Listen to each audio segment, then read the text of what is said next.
नमस्कार दोस्तों, एक बार फिर स्वागत है आप लोगों का। आज का हमारा टॉपिक है the factories act 1948। Factories act के संबंधित सभी पहलुओं को कवर किया गया इस एक्ट के अंदर।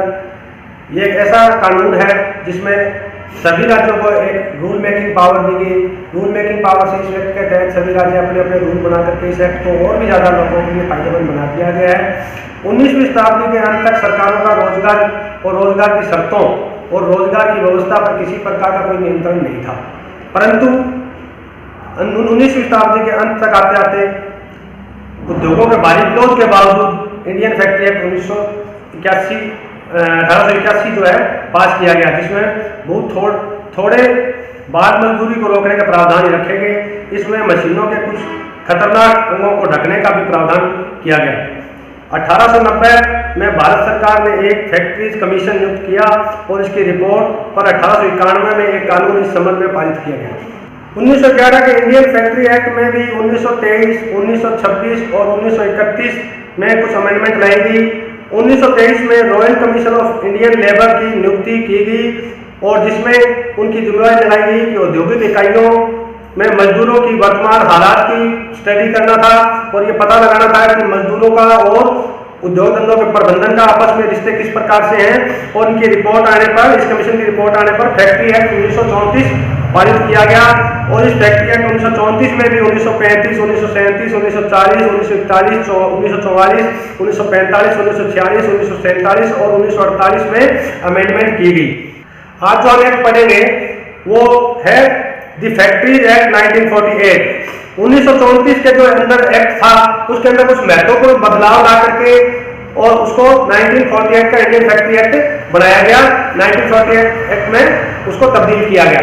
वो कौन कौन से बदलाव थे जो 1934 के फैक्ट्री एक्ट के अंदर ला करके 1948 के अंदर डाला गया?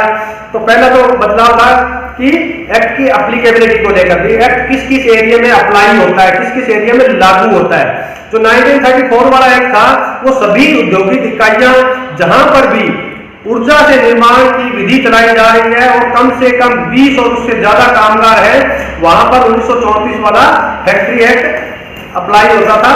लेकिन 1948 वाला फैक्ट्री एक्ट कहता है कि कोई भी औद्योगिक इकाई जिसमें पावर ऊर्जा का इस्तेमाल किया जा रहा है उसमें कम से कम वर्कर 10 होना चाहिए और 10 से ज्यादा होने चाहिए, और 20 से ज्यादा है जहां पर ऊर्जा का इस्तेमाल नहीं हो रहा है।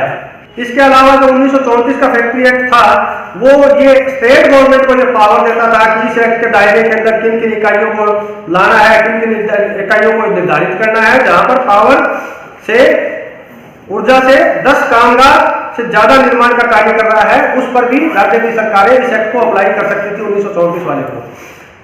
और जो 1948 वाला फैक्ट्री एक्ट है वो कहता है राज्य सरकार इस एक्ट को सभी इकाइयों पर भी लागू कर सकती है बिना कामगारों की संख्या के निर्धारण के और बिना ऊर्जा के निर्धारण के इस एक्ट को अप्लाई कर सकती है, इस एक्ट को लागू कर सकती है। ये राज्य सरकार को 1948 वाले फैक्ट्री एक्ट ने पावर दी। इसके साथ साथ जो फैक्ट्री एक्ट 1948 है वो सभी औद्योगिक इकाइयों पर समान रूप से लागू होता है, जिसमें साल भर उत्पादन करने वाली इकाइयां हो, चाहे वो किसी पर्टिकुलर मौसम विशेष में उत्पादन करने वाली इकाइयां हो। कुछ औद्योगिक इकाइयां ऐसी होती है जिनके अंदर पूरे साल उत्पादन होता है, कुछ औद्योगिक इकाइयां ऐसी होती है जिनमें पूरे साल उत्पादन नहीं होता। जैसे कुछ कॉटन बेस्ड इंडस्ट्रीज हैं तो जब कॉटन का सीजन होता है तभी उनके अंदर उत्पादन होता है। कुछ राइस बेस्ड इंडस्ट्री है तो जब राइस का उत्पादन होता है तभी उनमें होता है। ये इस प्रकार की जो इकाइयां होती है वो मौसमी इकाइयां होती है। तो जो फैक्ट्री एक्ट 1948 है वो दोनों पर ही बराबर अप्लाई होता है, चाहे वो 12 महीने पूरे साल उत्पादन करती हो चाहे वो मौसमी उत्पादन करती हो। इसके अलावा जो 1948 का जो फैक्ट्री एक्ट है वो पूरे भारतवर्ष के अंदर अप्लाई करता है और बाद में इसे जम्मू कश्मीर पर भी लागू कर दिया गया।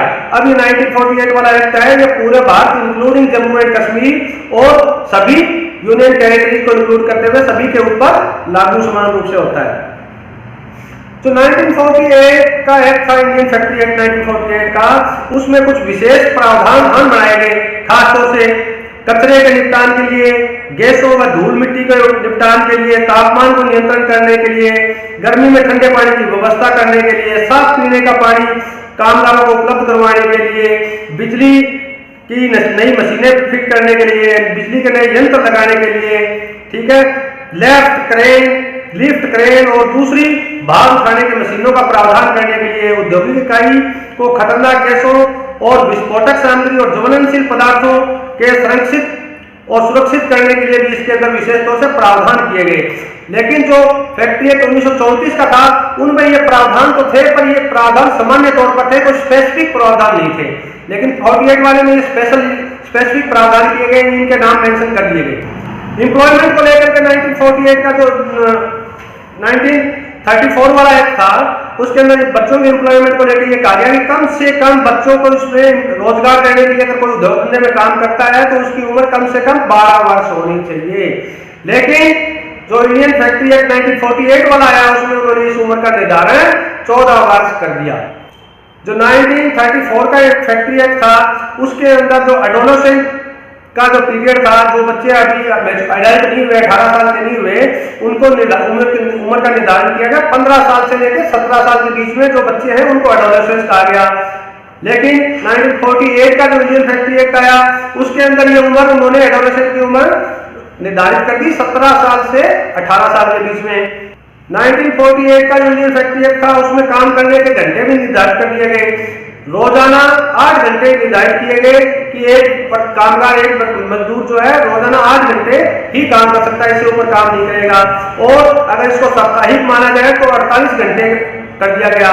बाद में बच्चों के केस में ये किया गया कि हर बच्चा जो है 4.5 से लेकर 5 घंटे प्रतिदिन कार्य कर सकता है, उससे ऊपर वो कार्य नहीं करेगा। और उसमें यह भी प्रावधान किया गया कि बच्चे और महिलाएं जो है वो शाम को 7 बजे से लेकर सुबह 6 बजे तक उनसे काम नहीं लिया जाएगा। ओवर टाइम के लिए दुगने मतलब दुगनी दिहाड़ी का प्रावधान किया गया, ठीक है। और 1948 के जो एक्ट है उसके अंदर ही रजिस्ट्रेशन का प्रावधान भी किया गया कि फैक्ट्रियों को किस प्रकार से रजिस्टर करना है। यह ड्यूटी जो है राज्य सरकारों को सौंपी गई कि वो सभी जो पहले से इकाइयां काम कर रही हैं या जो पहले से इकाइयां काम कर रही हैं उन्होंने अपने बढ़ोतरी करनी है, अपना एक्सपेंशन करना है, या जो नई इकाई काम करना चाहती है सरकार उनकी रजिस्ट्रेशन करे। और अगर वो सरकार उनको लाइसेंस देती है तो सरकार उनको नवीनीकरण भी करे। जैसे अगर 5 साल के लिए किसी को लाइसेंस दिया तो 5 साल के बाद उसको पुनः रिन्यू करे, ठीक है।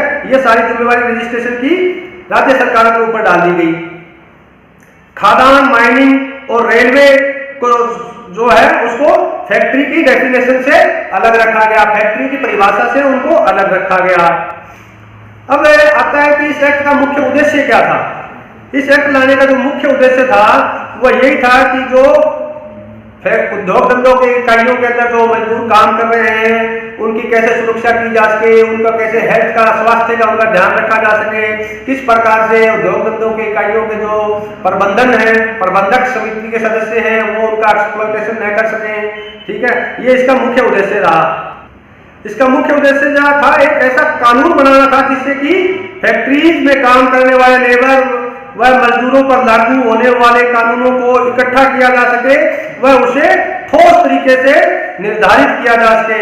फैक्ट्री एक्ट जो है वो मजदूरों के कल्याणकारी नीतियों को लागू करने का एक उद्देश्य इसका था। सुप्रीम कोर्ट ने भी अपने केसों के अंदर यही इसी प्रकार की व्याख्या की है। सुप्रीम कोर्ट ने एक पहले case works manager control railway workshop Jhansi versus Vishwanath का केस था। एक दूसरा केस था Rohtas industries limited versus Ram Lakhan Singh का। इसमें भी सुप्रीम कोर्ट ने कहा कि कोई भी एम्प्लॉयर जो रोजगार देने वाला है उसके हितों को भी अनदेखा नहीं किया जा सकता, उसको भी बिना काम किसी प्रकार को इस एक्ट को लागू करने के लिए किसी प्रकार के हरासमेंट नहीं की जा सकती। सुप्रीम कोर्ट ने अपने फैसले में कहा कि set to ensure proper safe and healthy working condition in factories and devote their time and labour in working process of factory without being afraid.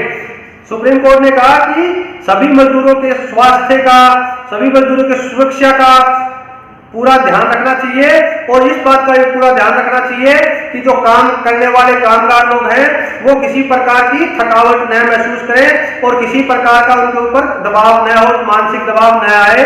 ठीक है, इस बात को प्रावधानों को ध्यान रखने के लिए सुप्रीम कोर्ट ने कहा। फैक्ट्री एक्ट 1948 है, इसको लगभग 11 प्रोविजंस के अंदर बांटा गया है। फैक्ट्री एक्ट 1948 में भी इंस्पेक्टरों के का भी अपॉइंटमेंट का भी प्रोविजन किया गया, जिसमें कि निरीक्षकों की नियुक्ति की जा सके और जो समय समय पर फैक्ट्रियों के अंदर जाकर के औद्योगिक इकाइयों में जाकर के इस बात का निरीक्षण कर सके कि इस एक्ट के सभी प्रावधानों को ठीक ढंग से लागू किया जा रहा है या नहीं लागू किया जा रहा है। तो फैक्ट्री एक्ट 1948 है, इसके जो स्कीम है वो इस प्रकार से है कि इसमें कुल 11 चैप्टर है, 11 अध्याय हैं। पहले चैप्टर के अंदर प्रीलिमिनरी प्रोविजंस दिया गया। प्रीलिमिनरी प्रोविजंस के अंदर ये बात को डिस्कस किया गया है कि ये कहाँ पर लागू होगा, इसके अंदर क्या क्या इसकी डेफिनेशन रहेंगी अलग अलग, इस तरह के प्रीलिमिनरी प्रोविजंस डिस्कस किए गए। दूसरा जो अध्याय है उसमें ये डिस्कस किया गया है कि जो इंस्पेक्टर हैं, निरीक्षक हैं, उनकी किस प्रकार से अपॉइंटमेंट होगी और उनकी क्या क्या पावर रहेगी। और जो तीसरा अध्याय है उसमें जो वर्कमैन है, कामगार हैं, उनके स्वास्थ्य का संबंधित प्रावधान किए गए हैं कि क्या क्या प्रावधान उनके स्वास्थ्य को लेकर के रहेंगे। और जो चौथा अध्याय रहेगा उसमें जो हमारे वर्कमैन है, कामगार हैं, उनकी सुरक्षा को लेकर प्रावधान किए गए हैं कि किस प्रकार से क्या क्या ऐसे कदम रहेंगे जो उनकी सुरक्षा के लिए प्रत्येक औद्योगिक इकाइयों को उठाना जरूरी है। आग लगने पर क्या सावधानियां बरतनी चाहिए, इस सभी प्रकार के प्रावधानों को चौथे अध्याय के अंदर डिस्कस किया गया। पांचवा अध्याय है, उसमें जो कामगार हैं उनके लिए कल्याणकारी प्रावधान, वेलफेयर एक्टिविटीज को क्या क्या होनी चाहिए, इस प्रकार के सारे प्रावधान इसके अंदर इंक्लूड किए गए हैं। जो छठा अध्याय है उसमें जो हमारे एडल्ट कामगार हैं, जो 18 साल से ऊपर के कामगार हैं, उनके लिए वर्किंग आवर कितने होने चाहिए, काम करने के लिए घंटे कितने प्रतिदिन होने चाहिए, उसके बारे के अंदर प्रावधान जो है वो बताए गए हैं। और जो 7वां अध्याय है उसके अंदर ये बताया गया है कि जो यंग वंस हैं, जो एडोलेसेंट्स हैं, जो 18 साल से अभी छोटे हैं, 17 और 18 के उम्र के आसपास के हैं, उन लोगों के लिए वर्किंग आवर कितने होने चाहिए, काम करने के लिए घंटे कितने निर्धारित होने चाहिए प्रतिदिन। और जो 8वां है उसके अंदर सालाना छुट्टियां कितनी एक कामगार ले सकता है विद वेज, बिना दिहाड़ी कटवाए हुए, दिहाड़ी के साथ में वो कितनी छुट्टियां ले सकता है, उसके बारे में प्रावधान किए गए हैं। और जो 9वां अध्याय है उसमें स्टेट गवर्नमेंट को यह अधिकार दिया गया है कि वो इस एक्ट को किन किन इकाइयों पर लागू कर सकता है और कुछ पब्लिक इंस्टीट्यूशन को वो इस पर छूट भी दे सकता है इस एक्ट को लागू करने में। और जो 10वां है अध्याय उसके अंदर पेनल्टीज और पनिशमेंट को डिस्कस किया गया है कि इस एक्ट के प्रावधानों को अगर कोई तोड़ता है या कोई ठीक ढंग से लागू नहीं करता तो उन पर किस तरह की पेनल्टी लगाई जा सकती है, उन्हें किस तरह से सजा दी जा सकती है, किस तरह से पनिशमेंट दी जा सकती है। और जो 11वां अध्याय है उसमें इस बात को डिस्कस किया गया है कि सप्लीमेंट्री प्रोविजंस इस एक्ट के कौन कौन से होंगे। तो हम पहले डिस्कस कर रहे हैं चैप्टर 1 जो फैक्ट्री एक्ट 1948 का, जो सेक्शन 1 से लेकर सेक्शन 7 तक होता है।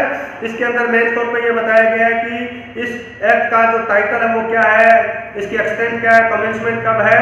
तो इसको कहा गया द फैक्ट्री एक्ट 1948 कहा गया और ये पूरे भारतवर्ष में लागू है, including Jammu and Kashmir and including all the union territories. ये इन्फोर्स हुआ 1 अप्रैल 1949 से ये एक्ट लागू हो गया और बाद में इसमें 1970 में थोड़ी बहुत अमेंडमेंट भी की गई। अब जो इसका सेक्शन 2 है द फैक्ट्री एक्ट का 1948 का सेक्शन 2 है, उसमें अलग अलग प्रकार की जो है डेफिनेशंस अलग अलग दी गई है। पहली डेफिनेशंस है कि अडल्ट कौन होगा।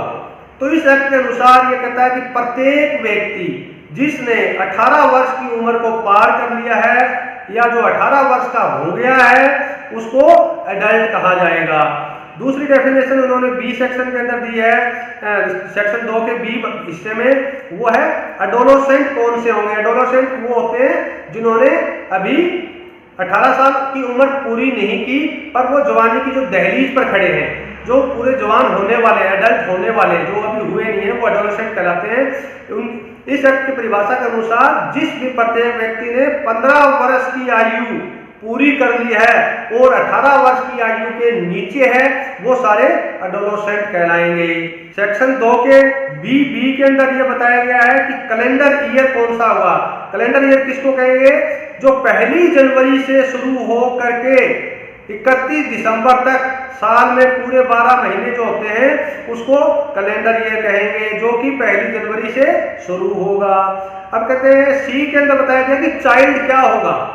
तो चाइल्ड हुआ है, हमने पहले एडल्ट की डेफिनेशन देखी, एडोलेसेंट की डेफिनेशन देखी। अब चाइल्ड की डेफिनेशन में कहता है कि जिस भी प्रत्येक व्यक्ति ने 15 वर्ष की उम्र अभी पूरी नहीं की है, वो सारे चाइल्ड की कैटेगरी में आएंगे, बच्चे की कैटेगरी में आएंगे।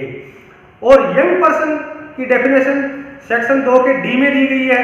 तो उसमें कहता है यंग पर्सन कौन है, वो कहता है कि आइदर चाइल्ड और एडोलेसेंट, जो अभी एडल्ट नहीं हुए, उसमें चाइल्ड भी है, एडोलेसेंट भी है, इन दोनों को मिलाकर के जो टर्म बनाई है इन्होंने, वो यंग पर्सन बना दी है। यानी कि जिनकी उम्र 18 साल अभी पूरी नहीं हुई है, उससे नीचे के जितने भी हैं वो सारे यंग वंस ही कहलाएंगे, यंग पर्सन ही कहलाएंगे। सेक्शन 2 के डी में इन्होंने बताया है कि कॉम्पिटेंट पर्सन कौन सा होता है। तो इसको इन्होंने कहा है, ये टर्म जो है सन 1987 के अंदर अमेंडमेंट ला करके इसके अंदर जोड़ी गई थी। इसमें यह कहा था कि जो भी प्रत्येक व्यक्ति किसी औद्योगिक इकाइयों की एक विधि, एक प्रोसेस, मैन्युफैक्चरिंग प्रोसेस या सभी विधि को कंट्रोल करता है और उस औद्योगिक इकाइयों के सभी संसाधनों की वो देख रेख करता है, उसकी आदेश के अनुसार सभी संसाधनों का उपयोग होता है, उस व्यक्ति को कॉम्पिटेंट पर्सन कहा गया है। उस व्यक्ति को कॉम्पिटेंट पर्सन कहा गया है। सेक्शन 2 के ट्रिपल डी के अंदर हजार्डस प्रोसेस के बारे में बात की गई है। हजार्डस प्रोसेस क्या होती है? वो कहते हैं कि ऐसा कोई भी काम करने की विधि या काम करने का तरीका या ऐसा कोई भी काम जो पहले शेड्यूल में दिया गया है, जहां पर खास सावधानी रखने की जरूरत है। ये कच्चा माल भी हो सकता है, ये तैयार माल भी हो सकता है, ये सेमी प्रोडक्शन जो अभी पूरा तैयार नहीं हुआ, जो आधा तैयार माल भी हो सकता है, या ऐसे सभी पदार्थ हो सकते हैं जो कि काम करने वाले व्यक्तियों को नुकसान पहुंचा सकते हैं, जो आम वातावरण को प्रदूषित कर सकते हैं। ऐसी कंडीशन में राज्य की सरकार फर्स्ट शेड्यूल में दी गई फैक्ट्री एक्ट की जो संख्या है उनको बढ़ा भी सकती है, घटा भी सकती है, अपने राजपत्र के अंदर घोषणा करके। ठीक है, ऐसी जो सब्सटेंस है, ऐसी जो विधि है, काम करने का तरीका है, उसको हजार्डस प्रोसेस कहा गया है। सेक्शन 2 के ई के अंदर बताया कि डे क्या होता है। वो कहता है कि 24 घंटे का जो पीरियड है उसको एक दिन कहा जाएगा। ये मिडनाइट, रात को 12 बजे के बाद से ये शुरू हो जाता है और अगले दिन अगली रात 12 बजे तक का जो 24 घंटे का पीरियड है उसको एक दिन माना है इन्होंने। ठीक है, वीक आगे इसके सेक्शन 2F के अंदर बताएगी कि वीक क्या होता है। वीक होते हैं हफ्ते के पूरे 7 दिन, जो कि मध्य रात्रि, शनिवार मध्य रात्रि 12 बजे से शुरू होकर के अगले शनिवार मध्य रात्रि 12 बजे तक के जो दिन है 7 दिन, उनको 7 दिन कहा गया है। या वो कहता है कि वीक को अब परिभाषा को निर्धारित करने के लिए उस एरिया का जो भी चीफ इंस्पेक्टर होगा, मुख्य निरीक्षक होगा, वो उसको निर्धारित कर सकता है कि कौन से दिन से कौन से दिन तक वीक रहेगा, 7 दिन का जो हफ्ता रहेगा। आगे जो सेक्शन 2G है उसमें ये पावर की परिभाषा दी गई कि पावर क्या होता है। बिजली की ऊर्जा या दूसरी कोई ऊर्जा जिससे कोई भी मैकेनिकली जो ऊर्जा ट्रांसमिट की जा रही है, जो ऊर्जा एक यंत्र से दूसरे यंत्र में दी जा रही है, और जो भी ऊर्जा है वो ह्यूमन पावर, मानव के द्वारा उत्पादित नहीं की जा रही या किसी भी पशु के द्वारा उत्पादित नहीं की जा रही, उसे ऊर्जा कहेंगे। यानी कि उस ऊर्जा के अंदर मनुष्य का शारीरिक परिश्रम नहीं होना चाहिए, यानी कि किसी भी जानवर का भी शारीरिक परिश्रम उसमें इन्वॉल्व नहीं होना चाहिए, वो ऊर्जा कहलाएगी। प्राइम मूवर क्या होता है, आगे डेफिनेशन दी गई सेक्शन 2H के अंदर प्राइम मूवर की डेफिनेशन दी गई। वो कहता कोई भी इंजन या कोई भी मोटर या कोई दूसरा यंत्र जो ऊर्जा उत्पन्न करे या ऊर्जा दे, उसे प्राइम मूवर कहेंगे। उसे क्या कहेंगे? Prime mover. सेक्शन 2I के अंदर दी गई है कि ट्रांसमिशन मशीनरी कौन सी होती है। ये कहता है any shaft, any wheel, any drum, any pulley और एनी ड्राइविंग बेल्ट और एनी अदर अप्लायंसेस डिवाइसेस जिससे कि motion of or prime mover is transmitted to any machinery or any appliances। ऐसी कोई भी इंजन, ऐसा कोई भी शाफ्ट, कोई भी व्हील, कोई भी ड्रम या कोई भी पुल्ली या कोई भी फैन बेल्ट वगैरह जो भी है, जिससे कि ऊर्जा जो है एक से दूसरे के अंदर पहुंचाई जा सके, उसको कहेंगे ट्रांसमिशन मशीनरी। आगे मशीनरी का आ गया है, इसके अंदर डेफिनेशन दी गई है सेक्शन 2J के अंदर जो डेफिनेशन दी गई है वो मशीनरी की दी गई है। इसमें कहता है इस मशीनरी में वो सारे इंक्लूड है जो प्राइम मूवर्स है, ट्रांसमिशन मशीनरी है एंड ऑल अदर अप्लायंसेस, जो भी किसी भी ऊर्जा के द्वारा या तो ऊर्जा उत्पन्न करते हैं या ऊर्जा आगे पहुंचाते हैं, उन सबको मशीनरी की परिभाषा में लिया गया है। आगे सेक्शन 2K के अंदर मैन्युफैक्चरिंग प्रोसेस के बारे में दिया गया है। मैन्युफैक्चरिंग प्रोसेस ये ना एक इंपॉर्टेंट परिभाषा है, इस पर कई बार ना 5 नंबर का एग्जामों के अंदर क्वेश्चन आ जाता है। तो ये कहता है कि मैन्युफैक्चरिंग प्रोसेस क्या होती है, कहता है एनी प्रोसेस, कोई भी विधि जिससे कि कोई चीज मेकिंग यानी कि बनाई जा रही है, कोई चीज एल्टरिंग, एल्टरिंग दूसरा शब्द दिया गया एल्टरिंग, जिससे कि कोई चीज पहले बनी हुई है उसमें बदलाव जाया जा रहा है। या तीसरा इन्होंने शब्द इस्तेमाल किया रिपेयरिंग, यानी कि कोई चीज पहले बनी हुई है उसको रिपेयर किया जा रहा है, ठीक किया जा रहा है। या ऑर्नामेंटल, कोई सोने की चीजें बनाई जा रही है, या कोई चीज ऑलरेडी बनी गई है उसमें फिनिशिंग लाई जा रही है, या जो चीज बनी है उसके अंदर पैकिंग की जा रही है उसकी, ठीक है, या उसकी वॉशिंग की जा रही है, धुलाई की जा रही है, या उसमें सफाई की जा रही है, क्लीनिंग की जा रही है, या जो पहले चीजें बनी हुई है उनको हम ब्रेकअप कर रहे हैं, ब्रेकअप कर नई चीज बनाने के लिए, उसको तोड़ के नई चीज बनाने में ब्रेकअप कर रहे हैं उसका, या उसको डिमोलिश कर रहे हैं, उसको खत्म कर रहे हैं। और अदरवाइज ट्रीटिंग और अडॉप्टिंग एनी आर्टिकल और सब्सटेंस विद, और ऐसा हम क्यों कर रहे हैं, हमारा विचार यह है कि इससे जो चीजें बनेगी उसको हम सेल कर सकते हैं, आगे बेच सकते हैं, या उसको हम ट्रांसपोर्ट कर सकते हैं, उसको परिवहित कर सकते हैं, दूसरी जगह लेके जा सकते हैं, या उसकी डिलीवरी कर सकते हैं, या उसको डिस्पोज ऑफ कर सकते हैं। तो ऐसी जब सभी विधि है उसको मैन्युफैक्चरिंग प्रोसेस के अंदर लिया गया है। दूसरा वो कहता है कि पंपिंग ऑयल और वाटर जो सीवरेज है उसको भी मैन्युफैक्चरिंग प्रोसेस के अंदर रखा गया है। तीसरा वो कहता है कि जनरेटिंग और ट्रांसमिटिंग पावर, किसी अगर ऊर्जा को हम पैदा कर रहे हैं या ऊर्जा को हम आगे प्रसारित कर रहे हैं, ट्रांसमिट कर रहे हैं, आगे भेज रहे हैं, उसे भी मैन्युफैक्चरिंग प्रोसेस की डेफिनेशन में लिया गया है। आगे कहता है चौथे के अंदर डिस्कस किया गया कि composite type of printing, printing machine की अलग अलग तरीके की प्रिंटिंग मशीन होती है, ठीक है, प्रिंटिंग ऑफ लेटर प्रेस है, लिथोग्राफी की जो मशीन है, या बुक बाइंडिंग की जो मशीनें हैं, उसे भी मैन्युफैक्चरिंग प्रोसेस के अंदर ही इंक्लूड किया है इन्होंने। आगे इन्होंने 5वें के अंदर इंक्लूड किया है कंस्ट्रक्टिंग, कोई चीज को बनाना, रिकंस्ट्रक्टिंग, उसे दोबारा बनाना, या रिपेयरिंग, जो अपने घरों के अंदर टूट फूट होते हैं उसको रिपेयर करते हैं ना, वो रिपेयरिंग, ठीक है, रीफिटिंग, कोई चीज की फिटिंग हुई है उसको दोबारा से फिटिंग करना, या कोई चीज बनी हुई है उसको फिनिशिंग करना, ठीक है, या कोई चीज को तोड़ करके किसी जैसे समुद्री जहाज है, समुद्री वेसल्स हैं, उनको ब्रेकअप करना भी इन्होंने मैन्युफैक्चरिंग प्रोसेस के अंदर ही उसको इंक्लूड किया है। छठे के अंदर जो कहता है कि प्रिजर्विंग और storing any article in cold store, cold store के अंदर जैसे आलू वगैरह स्टोर किए जाते हैं ना, तो कोल्ड स्टोर के अंदर किसी भी वस्तुओं को प्रिजर्व करना, सुरक्षित करना और उनको स्टोर करना भी मैन्युफैक्चरिंग प्रोसेस के अंदर ही इंक्लूड किया गया है, ठीक है। प्रोसेस ऑफ क्लीनिंग वाटर, पानी को साफ करना और उसको स्टोर करना और उस पानी को आगे पंपिंग करके आगे सप्लाई कर देना, इसको भी मैन्युफैक्चरिंग प्रोसेस के अंदर इंक्लूड किया गया है।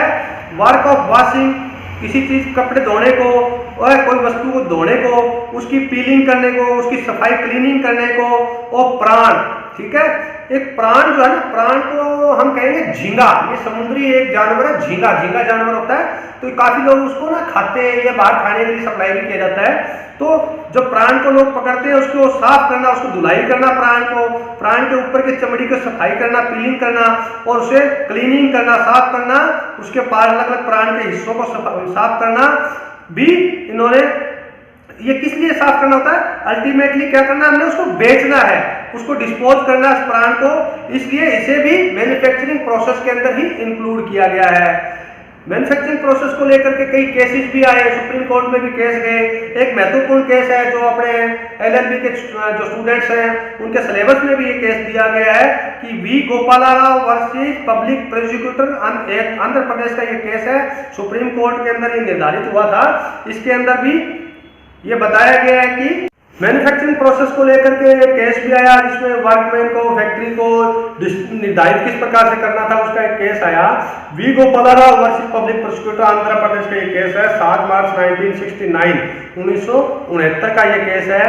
इसमें वी गोपाला जो राव है और पब्लिक प्रोसिक्यूटर, ये जो इसकी जजमेंट आई थी वो आई थी 7 मार्च 1969 को इसकी जजमेंट आई थी। इसके अंदर जो फैक्ट क्या थे कि जो अपीलेंट था वो एक मैनेजर कम ऑक्यूपायर, मैनेजर भी था और मालिक भी था एक कंपनी का जो कि एलुरु के अंदर स्थापित थी। ये कंपनी और एलुरु के अंदर स्थापित थी और इस कंपनी का मुख्य काम क्या था कि इस कंपनी ने कोई लाइसेंस नहीं लिया हुआ था फैक्ट्री एक्ट 1948 के तहत आंध्र प्रदेश के अंदर, ठीक है। और कंपनी की जो इसकी मुख्य कंपनी थी वो बॉम्बे के अंदर थी और जिसका कि सिगरेट बनाने का काम था। तो जो कंपनी एलुरु की जो प्रीमिसेस था इस कंपनी का, उसका मेन काम क्या था कि वो तंबाकू की जो पत्तियां हैं उसे जो आम वहाँ आसपास के तंबाकू उगाने वाले किसान से उनसे खरीदती थी, ठीक है। उनको खरीद करके और उन तंबाकू की पत्तियों को वो अपने यहाँ उसके अंदर नमी डालती थी, उसके अंदर उसको मॉइस्चराइजिंग करती थी, उसके अंदर पानी डालकर नमी की जाती थी और जो पत्ते थे तंबाकू के उसके पीछे का डंडा और आगे के थोड़ा सा जो पत्ती के आगे का होता उसको तोड़ा जाता था और उसके बाद में उसको वहाँ पर अपने परमिशन में स्टोर किया जाता था। उसके बाद में उन तंबाकू की पत्तियों को एक गिन्नी बैग यानी कि जो गिन्नी बैग बोरी के अंदर भर करके और बॉम्बे की फैक्ट्री के अंदर भेज दिया जाता था और वहाँ पर उन्हें सिगरेट बनाने के अंदर इस्तेमाल किया जाता था। तो जो प्ली लिया उसमें उन्होंने क्या लिया इस केस के अंदर जो प्ली ली उन्होंने ये कहा कि हमारे जो आंध्र प्रदेश की जो ये फैक्ट्री है इसके अंदर ये जो ये फैक्ट्री एक्ट की परिभाषा के अंदर फैक्ट्री के अंदर आती नहीं, क्योंकि हम कोई प्रकार की मैन्युफैक्चरिंग नहीं कर रहे हैं यहाँ पर तो हम सिर्फ स्टोर कर रहे हैं पत्तियों को और इनको आगे जाके बेच के सिगरेट तो आगे बनाते हैं, बोला हम यहाँ कोई प्रकार की मैन्युफैक्चरिंग नहीं करते हैं। दूसरा वो उन्होंने क्या प्ली लिया कि जितने भी मजदूर थे वो कहते हैं कि मजदूर जो 20 मजदूरों से ऊपर यहाँ प्रतिदिन काम करते थे मजदूर, तो उन्होंने प्ली ली कि मजदूर जो लगा रखे हैं वो मैंने कोई डायरेक्ट स्कीम उन लोगों को रोजगार नहीं दे रखा है, ये तो हमने ठेकेदार के थ्रू लगा रखे हैं, ठीक है। बाद में इस केस की जो सुनवाई इसमें सुप्रीम कोर्ट ने जो निर्णय दिया उसमें ये कहा कि ये जो सेक्शन जो इस पर जो है ना फैक्ट्री एक्ट के परिभाषा के तहत ये मैन्युफैक्चरिंग प्रोसेस के अंदर आता है, क्योंकि जो फैक्ट्री एक्ट के परिभाषा के अंदर दिया गया ना कि ये making, altering, repairing, ornamenting, finishing, packing, oiling, washing, ठीक है। इसके अंदर वो जो पत्तियों को लाता था, पत्तियों को मॉइस्चराइजिंग करता था, उसके बाद में उनकी पैकिंग भी वो करता था, पैकिंग करके आगे उनको भेजता था। तो आगे किस लिए भेजता था कि उन्हें सिगरेट बना करके बेच सके, ठीक है। इसलिए सुप्रीम कोर्ट ने अपने निर्णय में कहा कि ये मैन्युफैक्चरिंग प्रोसेस है, मैन्युफैक्चरिंग प्रोसेस इसको डिफाइन किया गया और उसको ये मैन्युफैक्चरिंग प्रोसेस माना गया। साथ में सुप्रीम कोर्ट ने ये भी कहा कि जो 20 मजदूर प्रतिदिन आपके पास काम करते हैं, चाहे वो आपके डायरेक्ट कंट्रोल आपके अधीन नहीं है, लेकिन वो आपके सारे दिशा निर्देशों का पालन करते हैं, आपके दिशा निर्देशों के अनुसार ही वो सारे काम करते हैं, आपकी डायरेक्ट सुपरविजन उन मजदूरों के ऊपर है, इसलिए वो सारे वर्कर की श्रेणी में फैक्ट्री एक्ट के तहत आते हैं, ठीक है। इसलिए ये आप पर इसके कानूनी कार्रवाई की जाएगी। सेक्शन 2L जो फैक्ट्री एक्ट 1948 का है वो ये डिफाइन करता है कि वर्कर क्या होते हैं। वर्कर का मतलब है कि वर्कर जो कोई भी पर्सन जो भी एम्प्लॉयड है, वो चाहे डायरेक्टली एम्प्लॉयर ने उसको रखा हुआ है, डायरेक्टली एम्प्लॉयर ने उसे एम्प्लॉय कर रखा है, या किसी एजेंसी के द्वारा एम्प्लॉयर ने उसको हायर कर रखा है, या कोई कॉन्ट्रैक्टर के द्वारा, कोई ठेकेदार के द्वारा उसकी नियुक्ति कर रखी है, जिसकी नॉलेज प्रिंसिपल एम्प्लॉयर को यानी कि मुख्य एम्प्लॉयर को उसकी नॉलेज है चाहे उसकी नॉलेज नहीं है, ठीक है। वेयर हो चाहे उसको रेन्यूमरेशन उसकी दिहाड़ी दी जा रही है चाहे नहीं दी जा रही है, ठीक है। कोई भी मैन्युफैक्चरिंग में वो हिस्सा ले रहा है मैन्युफैक्चरिंग प्रोसेस के अंदर, ठीक है, जो कि कनेक्टेड है मैन्युफैक्चरिंग प्रोसेस के साथ। कोई भी ऐसे काम में वो हिस्सा ले रहा है व्यक्ति जो कि मैन्युफैक्चरिंग प्रोसेस के साथ कनेक्टेड है, तो वो वर्कर कहलाएगा। सपोज दैट एक साबुन की फैक्ट्री है, साबुन फैक्ट्री के अंदर एक चौकीदार है, ठीक है। चौकीदार का काम क्या है कि मुख्य रूप से गेट के अंदर साबुन की फैक्ट्री में कौन जा रहा है, कौन आ रहा है, उसकी देखभाल करना। लेकिन वो सीधे तौर पर मैन्युफैक्चरिंग प्रोसेस के अंदर, साबुन की मैन्युफैक्चरिंग के अंदर किसी प्रकार का कोई उसका रोल नहीं है, तो वो वर्कर नहीं कहलाएगा वहां पर।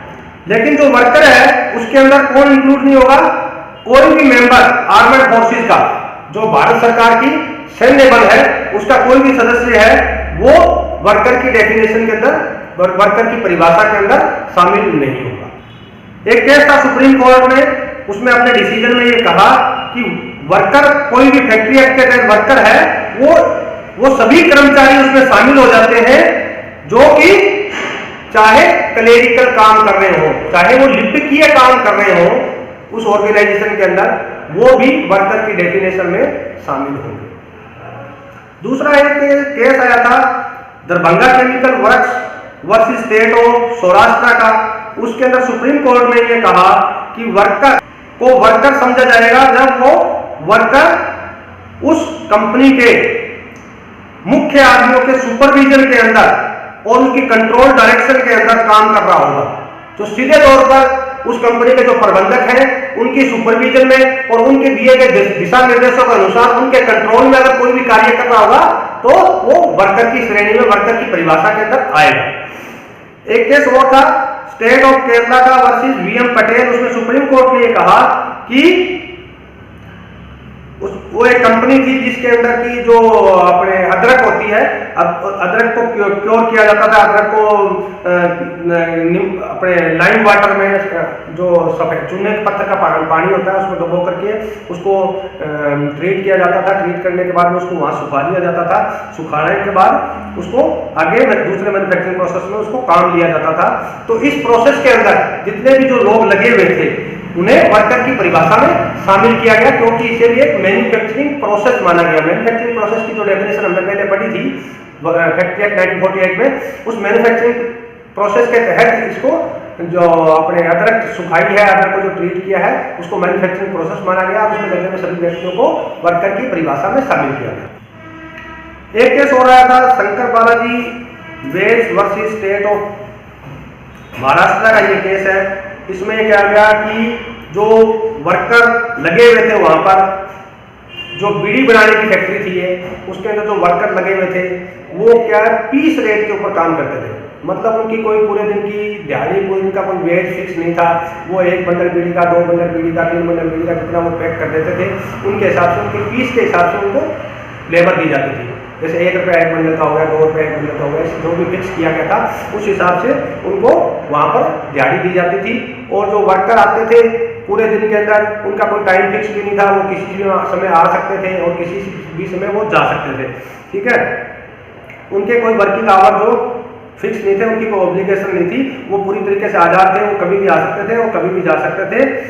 और उनकी पूरे दिन की कोई फिक्स सैलरी भी नहीं थी, nor actual supervision of work. और उनके जो काम था उसका कोई एक्चुअल कोई सुपरविजन भी नहीं था, उनका कोई एक्चुअल देखभाल भी नहीं थी, ठीक है।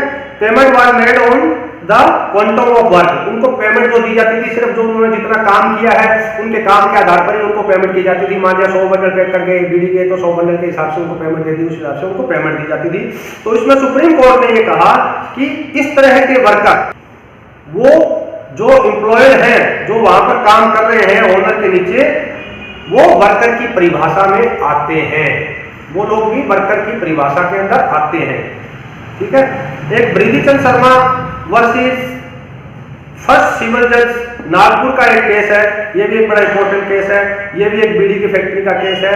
इसमें भी ये कहा गया कि जो रिस्पोंडेंट था वो एक फैक्ट्री, बीड़ी बनाने की फैक्ट्री थी जिसमें वो बीड़ी तैयार करते थे और कामगारों को ये काम अपने घर पर करने की छूट नहीं थी। वो फैक्ट्री के परमिसेस में ही आकर वो काम कर सकते थे।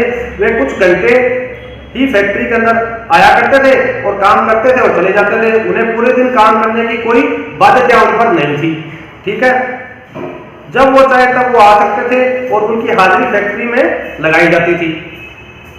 किसी भी कामगार को दोपहर 12 बजे के बाद काम शुरू करने की छूट नहीं थी। 12 बजे से पहले ही वो काम शुरू कर सकता था। वो फैक्ट्री के नियमों के अनुसार फैक्ट्री शाम को 7 बजे बंद हो जाती थी और 7 बजे के बाद कोई भी काम कर नहीं सकता था। यानी कि 12 बजे से पहले वो कामगार आएगा और 7 बजे तक वो काम कर सकता था। ठीक है, इसलिए किसी वर्कर को शाम को 7 बजे के बाद काम करने की छूट भी नहीं थी। और फैक्ट्री में ये साफ आदेश दे दिए थे कि कोई भी कामगार बिना छुट्टी के लगातार 8 दिन तक गैर हाजिर होगा तो उसे हटा दिया जाएगा।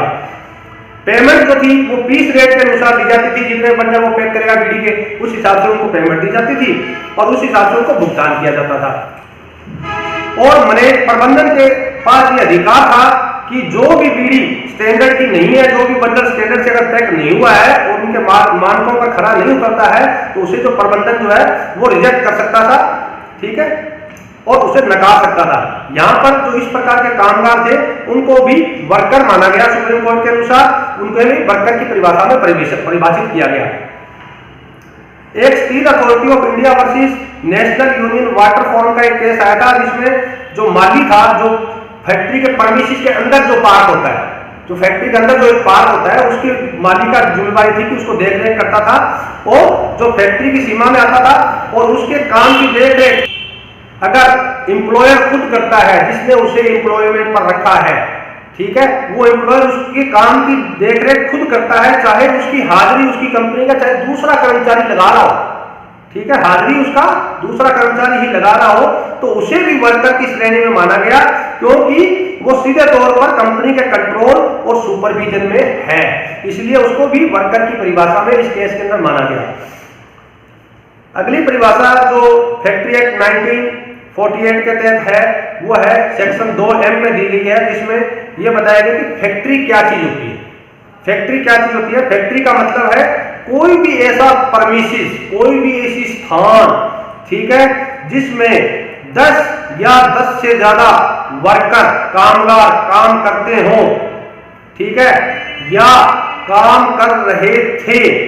ठीक है, साल में 12 महीने होते हैं, साल के 12 महीनों में कोई भी 15 दिन, 20 दिन, एक दिन, एक महीना 10 या 10 से ज्यादा वर्कर काम कर रहे थे। जरूरी नहीं है कंटिन्यूसली वो 12 महीने करें, ठीक है, कर रहे थे और या उस फैक्ट्री के किसी हिस्से में काम कर रहे थे, उस परमिशन के किसी हिस्से में वो काम कर रहे थे जहां पर की मैन्युफैक्चरिंग प्रोसेस होती है। ये मैन्युफैक्चरिंग प्रोसेस वही है जो हमने पहले डेफिनेशन में परिभाषा में बताई है।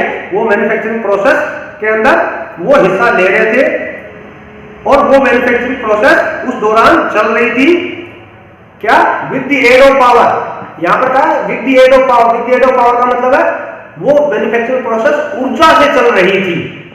ठीक है, तो जो भी जहां भी 10 और 10 से ज्यादा वर्कर ऊर्जा के साथ मैन्युफैक्चरिंग प्रोसेस के अंदर हिस्सा लेंगे साल के 12 महीने के दौरान, पूरे के 12 महीने या 12 महीनों में कुछ दिन अगर हिस्सा लेंगे तो वो फैक्ट्री, वो परमिशन जो है फैक्ट्री कहलाएगी।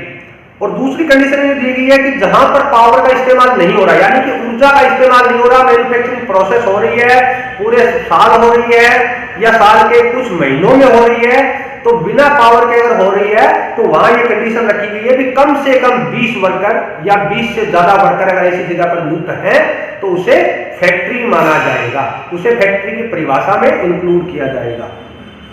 इसमें कुछ ना एक्सेप्शन दी गई है, कुछ जगह ऐसी है जिनको फैक्ट्री के अंदर हम फैक्ट्री एक्ट 1948 के तहत काउंट नहीं करेंगे, उसे नहीं मानेंगे।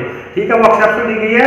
उसमें यह बताया गया है कि कोई भी माइंस, खदानें जो है, कोई भी mines subject to the operation of mine act 1952 के तहत जो काम कर रही हैं, माइन एक्ट 1952 के तहत कोई भी खदानें जो काम कर रही हैं उन्हें हम फैक्ट्री नहीं मानेंगे।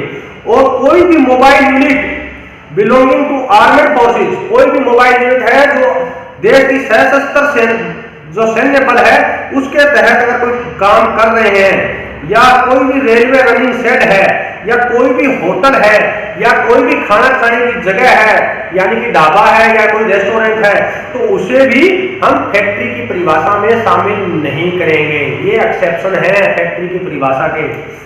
इसके कुछ दो एक्सप्लेनेशन भी दी गई हैं।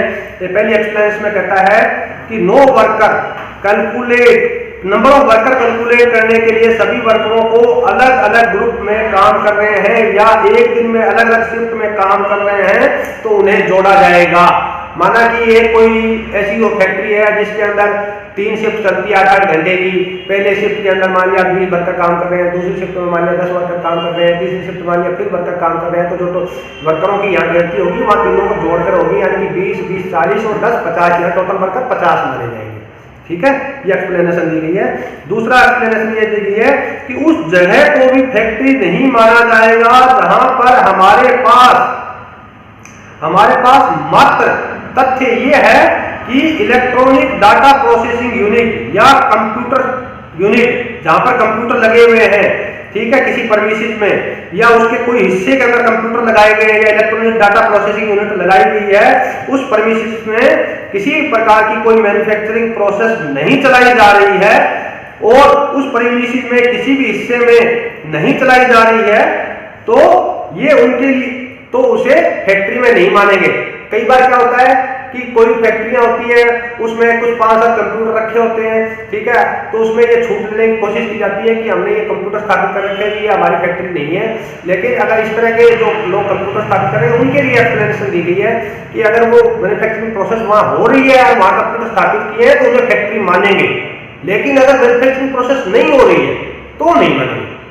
ठीक है, आमतौर पर सभी फैक्ट्रियों में मैन्युफैक्चरिंग प्रोसेस होती है, उन्होंने अपनी सुविधा के लिए कंप्यूटर भी रखे होते हैं, क्लरिकल काम करने के लिए कंप्यूटर भी रखे होते हैं, तो उन्हें इस प्रकार की छूट नहीं दी जाएगी, उनके लिए ऐसा एक्सप्लेनेशन ये जोड़ा जाए।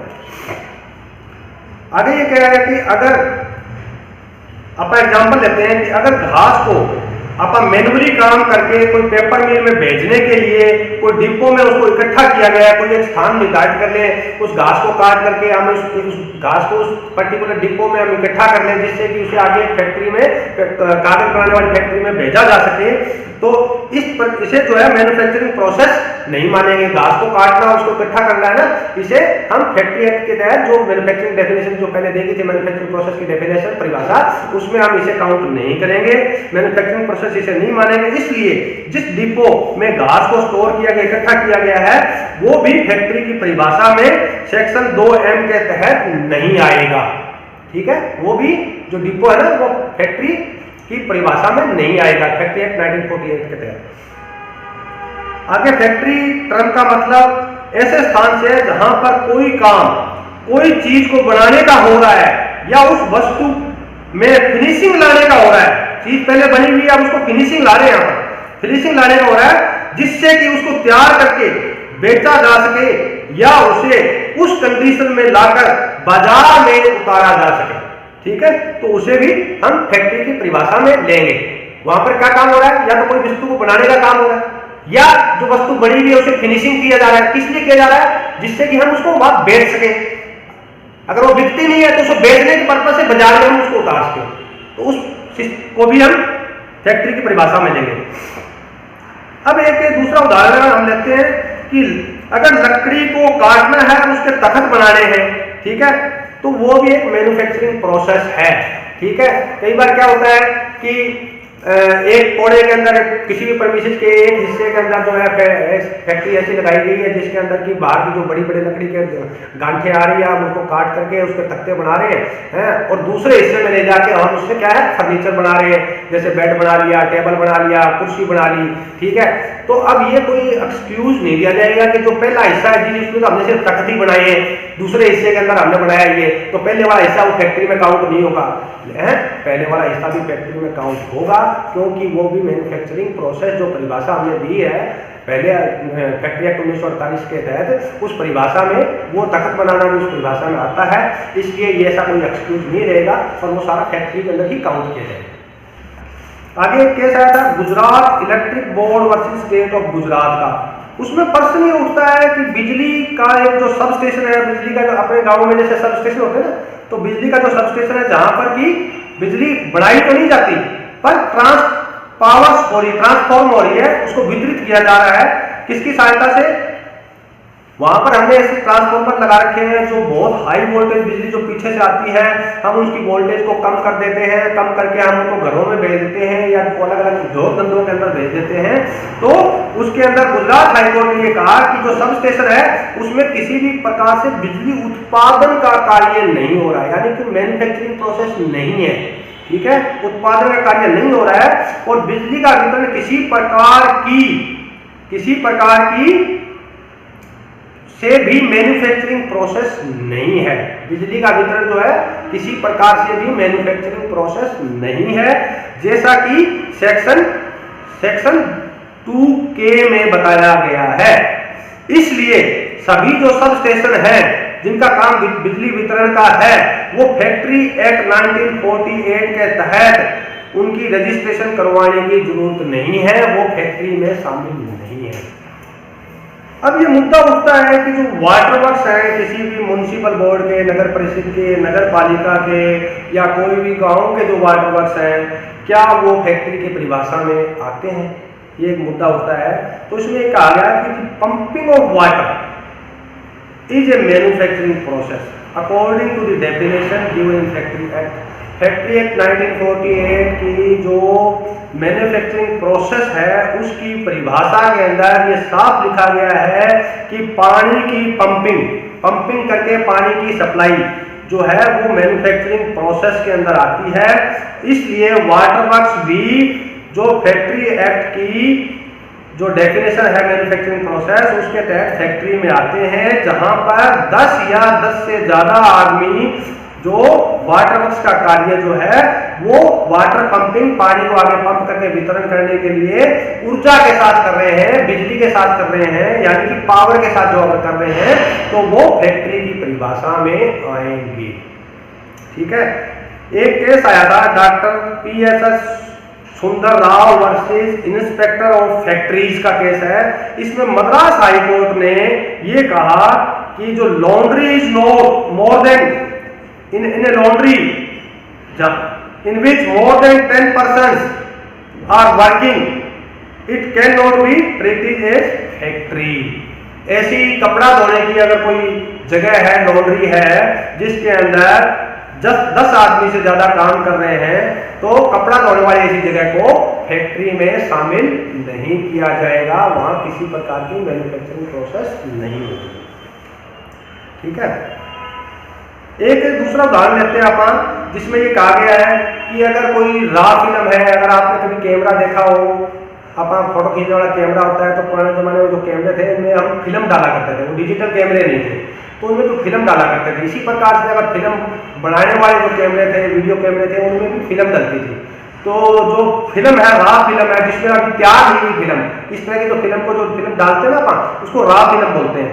तो रॉ फिल्म जो इस्तेमाल की जा रही है मूवी बनाने के काम में, इसलिए इस्तेमाल की जा रही है मूवी बनाने के काम में, वो एक आर्टिकल है, वो एक वस्तु है, और जब उसके अंदर हम उसको प्रोसेस करके, उसको ट्रीट करके, उसके अंदर हम साउंड डाल देंगे या उसके अंदर हम पिक्चर्स डाल देंगे, फोटोज डाल देंगे, और उसके बाद हम उसको प्रिंट को उसको स्क्रीन करके सिनेमा हॉल में अगर दिखाने लग जाएंगे, तो इस तरह प्रकार के उस फिल्म के अंदर रॉ फिल्म में हमने जो चेंजेस किए हैं वो फैक्ट्री की टर्म में आएगा, क्योंकि ये मैन्युफैक्चरिंग प्रोसेस के तहत आया है, इसलिए उसे फैक्ट्री माना जाएगा। और इस प्रकार के जो उसमें रॉ फिल्म में हमने अडेप्टेशन कर दिए, चेंजेस कर दिए हैं उस वस्तु के अंदर सब्सटेंस, इस व्यू के साथ कि उसको हम रॉ फिल्म को बाद में फिनिश प्रोडक्ट के अंदर इस्तेमाल करके सिनेमा घरों में दिखा सके, तो उसे भी फैक्ट्री की परिभाषा में लिया गया। Therefore permissive is considered as a factory, इसलिए वो जो परमिसिव जिसके अंदर ये सब की जा रही है उसे फैक्ट्री की परिभाषा में माना गया। अब एक इसमें महत्वपूर्ण केस है जो आप लोगों के एलएलबी के स्टूडेंट होंगे या सिलेबस में भी कई बार होगा, अलग अलग यूनिवर्सिटियों के अंदर सिलेबस में होता भी है। ठीक है, ये केस है म्युनिसिपल बोर्ड हाथरस का वर्सेस यूनियन ऑफ इंडिया।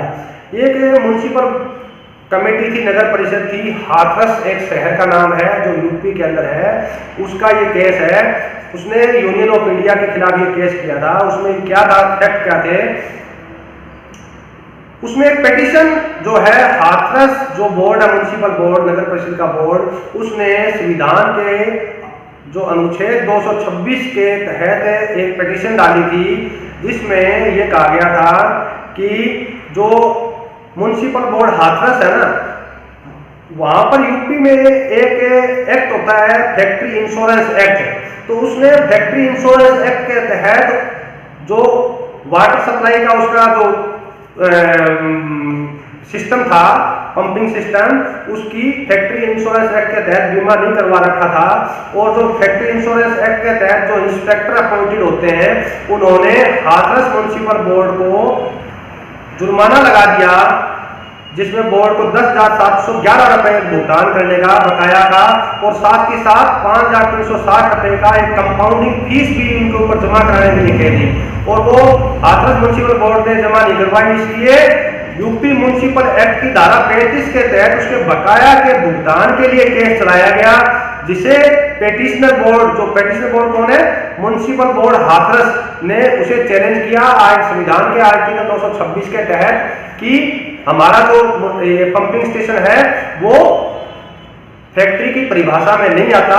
लेकिन बाद में पेटिशनर ने पहला मुद्दा क्या उठाया, इसमें इंश्योरेंस एक्ट जो है उन पर एप्लीकेबल ही नहीं होता, क्योंकि जो परिभाषा दी गई है फैक्ट्री की, वो परिभाषा दी गई है फैक्ट्री एक्ट 1948 के तहत। इसलिए जो section 2 class C insurance act का है, उसके तहत जो फैक्ट्री एक्ट की परिभाषा है वो हमारे पर अप्लाई नहीं होती। पहला मुद्दा तो ये उठाया, ठीक है।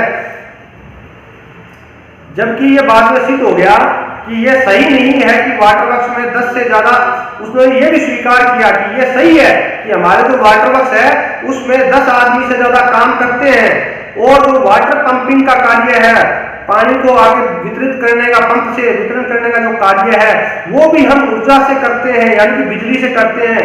लेकिन ये बताया गया कि यहाँ कोई मैन्युफैक्चरिंग प्रोसेस नहीं हो रही है, सिर्फ हम वाटर पंपिंग को करके आगे वितरण कर रहे हैं, ठीक है।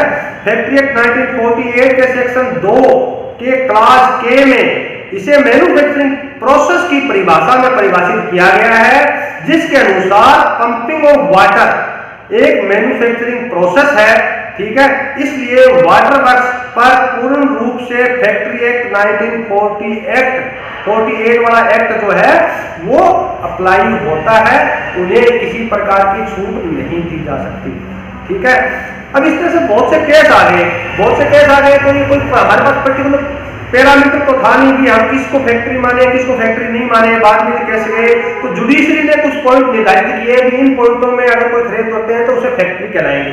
वो पॉइंट कौन कौन से हैं? पहला तो ये पॉइंट रखा गया कि there must be a place, एक पर्टिकुलर प्लेस, एक स्थान होना चाहिए, ठीक है। चाहे वो स्थान ओपन है, चाहे उस स्थान में बिल्डिंग बनी हुई है, जहां पर कि मैन्युफैक्चरिंग प्रोसेस को हम कैरी आउट कर सके, जहां पर हम मैन्युफैक्चरिंग प्रोसेस चला सके। पहला कंडीशन तो ये रख दी जुडिशरी ने। दूसरी कंडीशन क्या रखी? There must be a manufacturing process carried on with the aid of power, without the aid of power in any part of premises. दूसरी कंडीशन रखी कि वहां पर मैन्युफैक्चरिंग प्रोसेस चलती होनी चाहिए, चाहे वो ऊर्जा से चल रही है, चाहे वो ऊर्जा के बगैर चल रही हो, या उस प्रीमिसेस के कोई हिस्से में चल रही हो, वहां मैन्युफैक्चरिंग प्रोसेस चलनी होनी चाहिए, ठीक है। तीसरी कंडीशन क्या रखी? There must be required number of person working, वहां पर जो कम से कम minimum number of worker allowed है उतने काम कर रहे होने चाहिए। अगर ऊर्जा से काम हो रहा है तो कम से कम 10 या 10 से ज्यादा वर्कर होने चाहिए। अगर ऊर्जा से काम नहीं हो रहा है तो कम से कम 20 और 20 से ज्यादा वर्कर होने चाहिए। इसलिए रिक्वायर्ड नंबर ऑफ वर्कर वहां पर काम कर रहे होने चाहिए, ठीक है।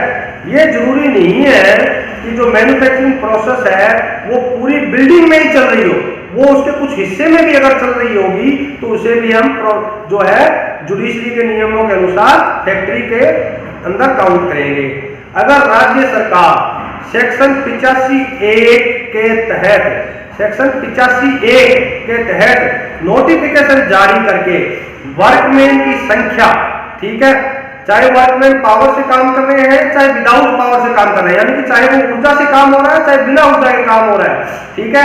जहां ऊर्जा से काम हो रहा है वहां 10 वर्कर कम से कम या इससे ज्यादा, जहां ऊर्जा से काम नहीं हो रहा वहां 20 वर्कर या इससे ज्यादा, उसकी संख्या को राज्य सरकार नोटिफिकेशन जारी करके घटा सकती है, बशर्ते कि ओनर जो है उसमें काम करने वाले व्यक्ति है, बशर्ते कि उसमें काम करने वाला व्यक्ति है उसका ओनर खुद हो या उसके परिवार के सदस्य न हो, ठीक है। ओनर खुद और उसके परिवार के सदस्य को हम वर्कर की गिनती में नहीं लेंगे, ठीक है। अगली कंडीशन क्या लगाई, अगर उस प्रेमिसेस को फैक्ट्री की परिभाषा से एक्सक्लूड न किया गया हो। कई बार क्या है कि गवर्नमेंट के पास ये पावर है इस फैक्ट्री एक्ट के तहत, ठीक है, कि वो कोई भी इस एरिया को, कोई भी प्रेमिसेस को फैक्ट्री एक्ट की परिभाषा से बाहर रख सकती है। तो ये कंडीशन लगाई गई है कि उसको फैक्ट्री की परिभाषा से बाहर न किया गया हो तो वो फैक्ट्री में काउंट होगा। ये कुछ जुडिशरी ने दिशा निर्देश दिए थे इस मामले में। अब अगली जो परिभाषा दी गई है वो सेक्शन 2N में दी गई है, उसमें यह बताया गया है कि ऑक्यूपायर क्या होता है, ठीक है। ऑक्यूपायर और ओनर में जो डिफरेंस है, तो यहाँ ऑक्यूपायर बताया गया कि ऑक्यूपायर क्या होता है। तो ऑक्यूपायर किसी भी फैक्ट्री का ऑक्यूपायर का मतलब उस आदमी से है, उस व्यक्ति से है जिसका कि उस फैक्ट्री के अंदर जितनी भी गतिविधियां चल रही हैं उनके ऊपर पूरा उसका कंट्रोल हो, उस फैक्ट्री के अंदर जितने अफेयर्स चल रहे हैं उसके ऊपर पूरा उसका कंट्रोल होगा, वो व्यक्ति जो है ऑक्यूपायर कहलाएगा। कई बार क्या होता है मालिक खुद ऑक्यूपायर नहीं होता, मालिक को एक मैनेजर को नियुक्त कर देता है, उस मैनेजर जो है उसका पूरा कंट्रोल होता है, उस फैक्ट्री के अंदर जितनी भी एक्टिविटी चल रही है उनका पूरा कंट्रोल होता है, पूरा सुपरविजन होता है, इसलिए वो मैनेजर जो है वो ऑक्यूपायर कहलाएगा, यहाँ जो है मालिक ऑक्यूपायर नहीं है, ठीक है। तो ये कहा गया कि अगर कोई फर्म है, ठीक है, पार्टनरशिप फर्म है या कोई व्यक्तियों का संघ है, ठीक है, तो पार्टनरशिप फर्म जो है उसमें क्या होगा, कोई भी एक पार्टनर है जिसकी देखरेख में सारा काम हो रहा है वो क्या है ऑक्यूपायर कहलाएगा। अगर कोई व्यक्तियों का संघ है तो उसमें कोई भी एक व्यक्ति है जिसकी देखरेख के अंदर वो सारे काम हो रहा है, ठीक है, तो उसको क्या है ऑक्यूपायर की श्रेणी में माना जाएगा।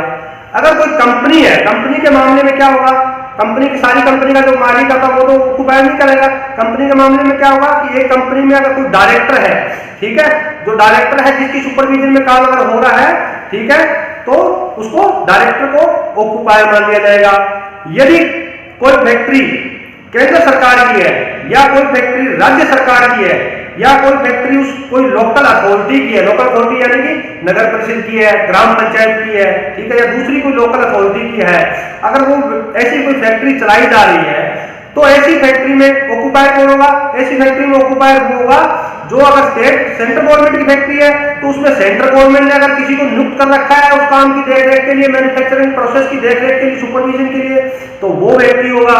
अगर वो राज्य सरकार की फैक्ट्री है तो राज्य सरकार ने अगर कोई आदमी को अपॉइंट कर रखा है, नियुक्त कर रखा है उस फैक्ट्री के अफेयर्स को, उस फैक्ट्री के मामलों को सुपरविजन के लिए, मैन्युफैक्चरिंग प्रोसेस की सुपरविजन की देखरेख के लिए नियुक्त कर रखा है तो वो ऑक्यूपायर कहलाएगा।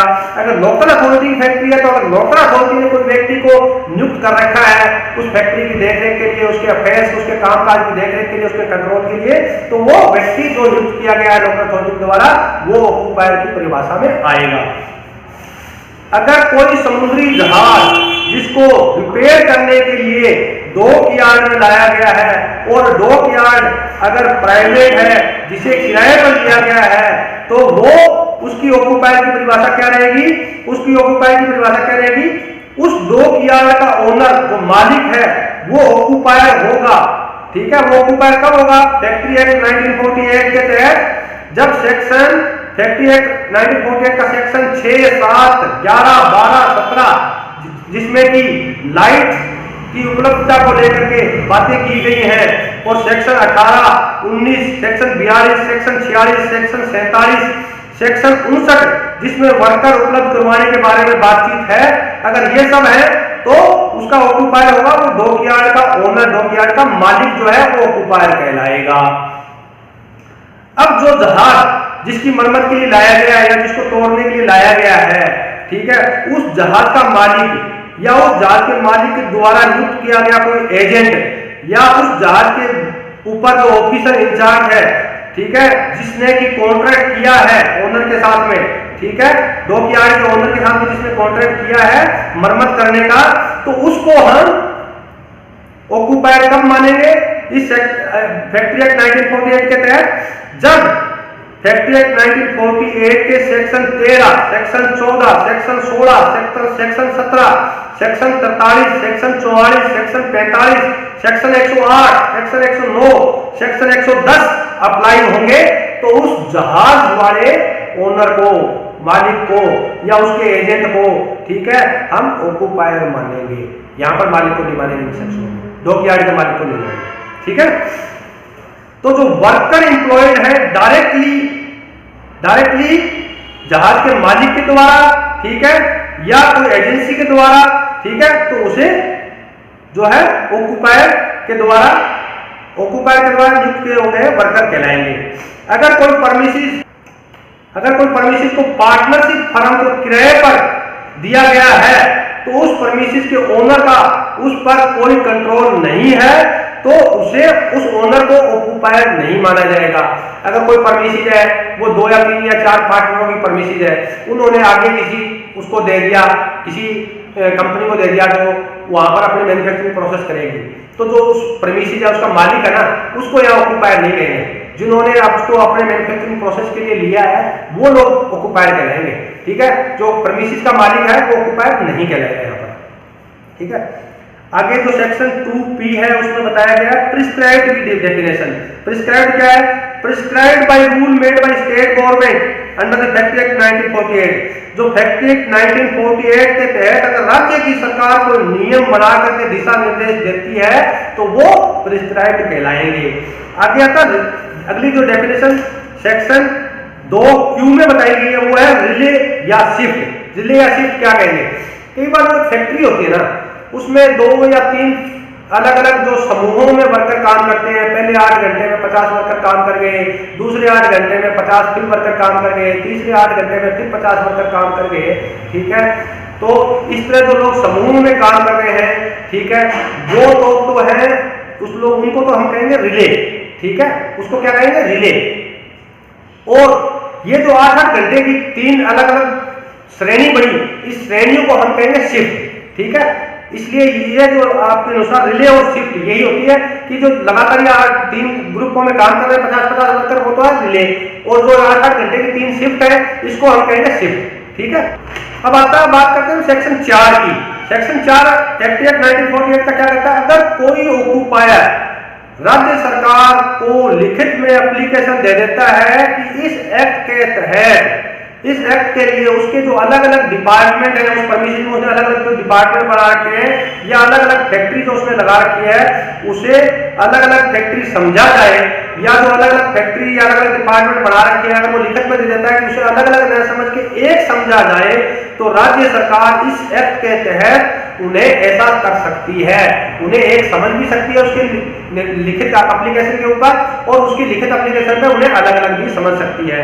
सेक्शन 4 राज्य सरकार को ये पावर देता है कि राज्य सरकार ऑफिशियल गजट के अंदर नोटिफिकेशन ला करके, नोटिफिकेशन इशू करके इमरजेंसी के दौरान किसी भी फैक्ट्री या फैक्ट्रियों को इस एक्ट के प्रोविजनों से छूट दे सकती है, ठीक है। इस एक्ट के प्रोविजनों से छूट दे सकती है, सिर्फ और सिर्फ सेक्शन 67 के प्रोविजनों में इमरजेंसी के दौरान भी छूट नहीं मिलेगी। ये इमरजेंसी कौन सी होगी? ये इमरजेंसी उस कंडीशन में होगी जब भारत की एकता, अखंडता और सर्वप्रभुसत्ता के अंदर कोई भीतरी या कोई बाहरी उसके ऊपर अगर कोई अंदेशा होता है, खतरा होने का, तो उसे इमरजेंसी कहलाएगा, उसे पब्लिक इमरजेंसी की श्रेणी में लाएंगे। उस कंडीशन में राज्य सरकार नोटिफिकेशन लाके ऐसा कर सकती है। यह तभी किया जाएगा जब भारत की सुरक्षा पर आंतरिक या कोई बाहरी खतरा होता है।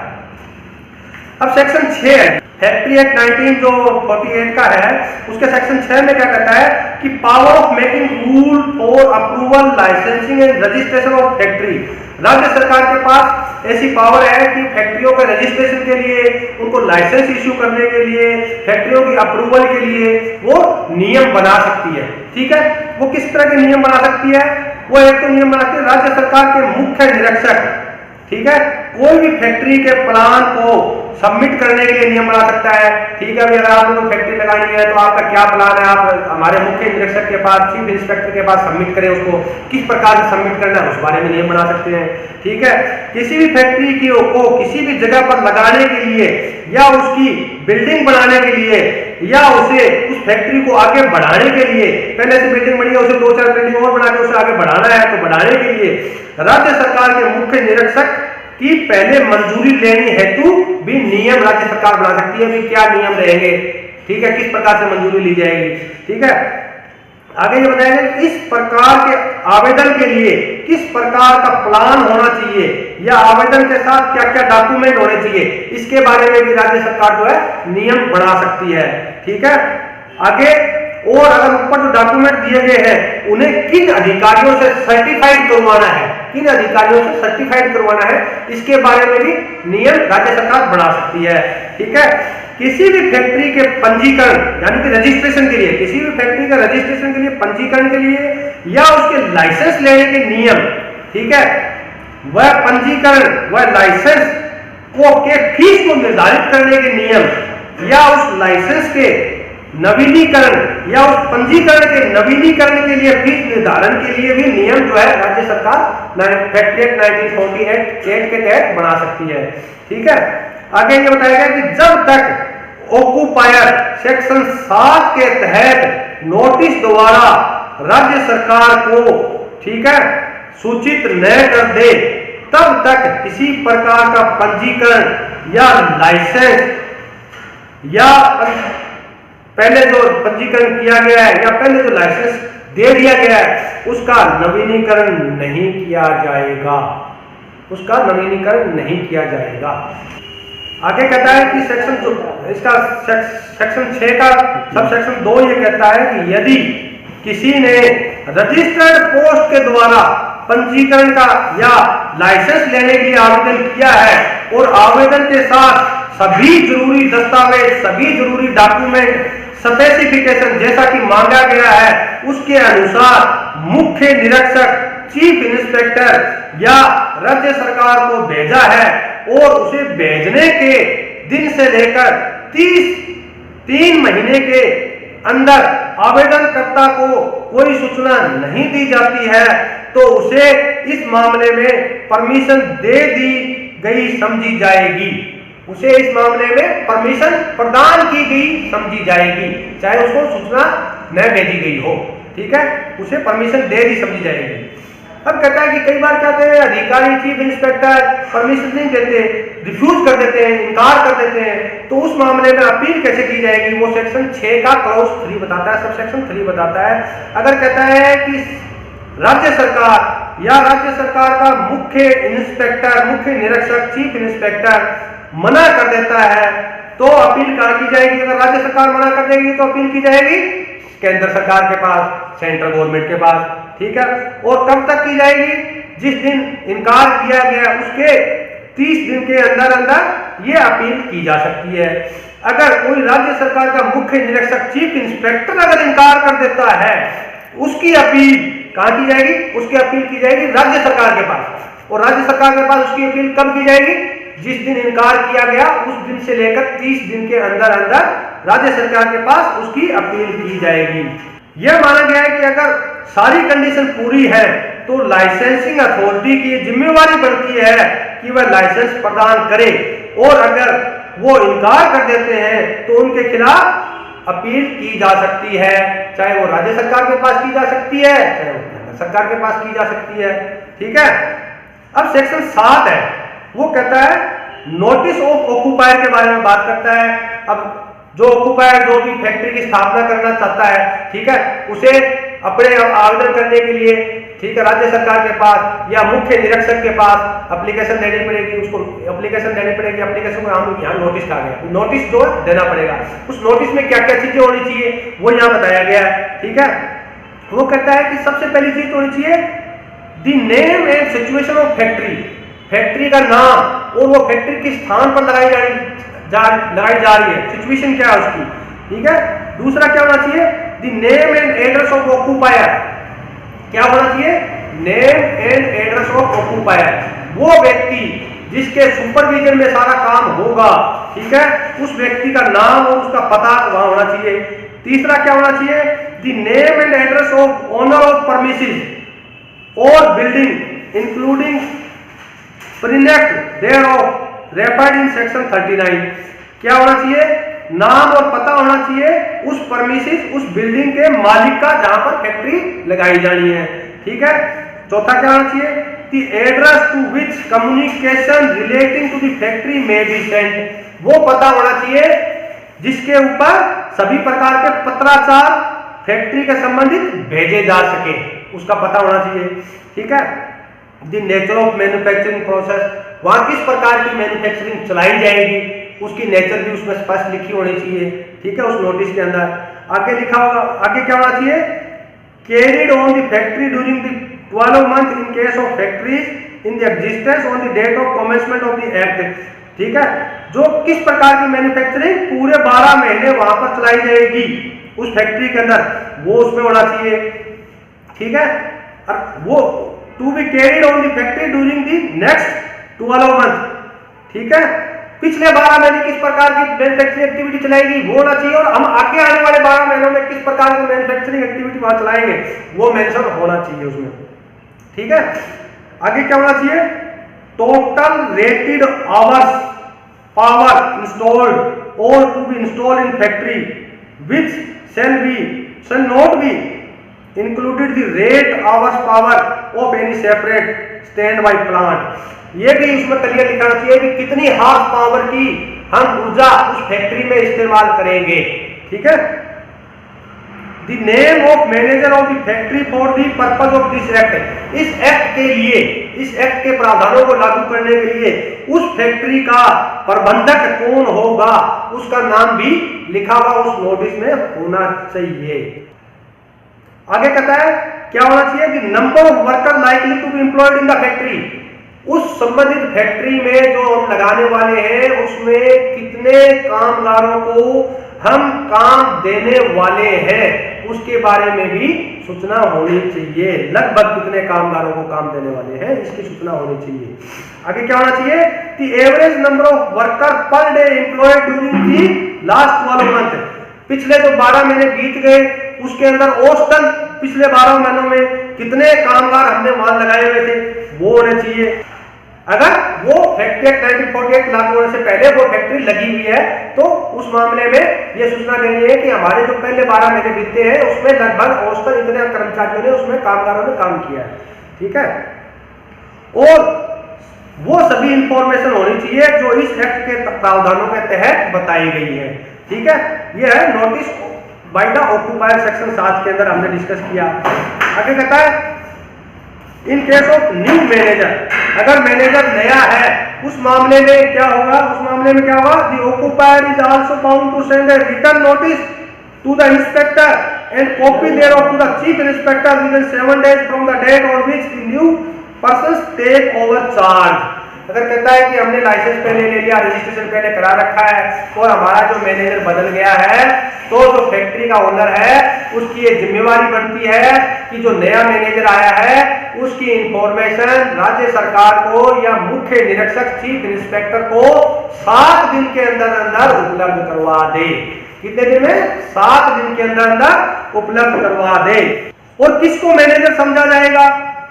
ठीक है, सब सेक्शन 5 जो सेक्शन 7 का सब सेक्शन 5 है वो कहता है कि during any period for which no person has been designated as a manager or during which person so designated does not manage the factory any person found acting as manager or if no such person is found the occupier himself shall be deemed to be a manager of the factory for this act.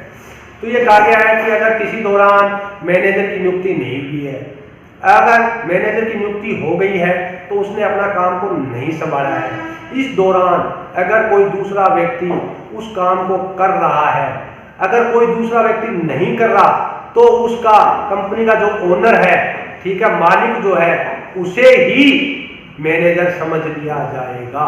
उस दौरान उसे ही प्रबंधक समझ लिया जाएगा, उसे ही occupier की श्रेणी में ले लेंगे हम। ठीक है, क्या कहता है, general duties of manufacturer etcetera in regard articles and substance for use in factory.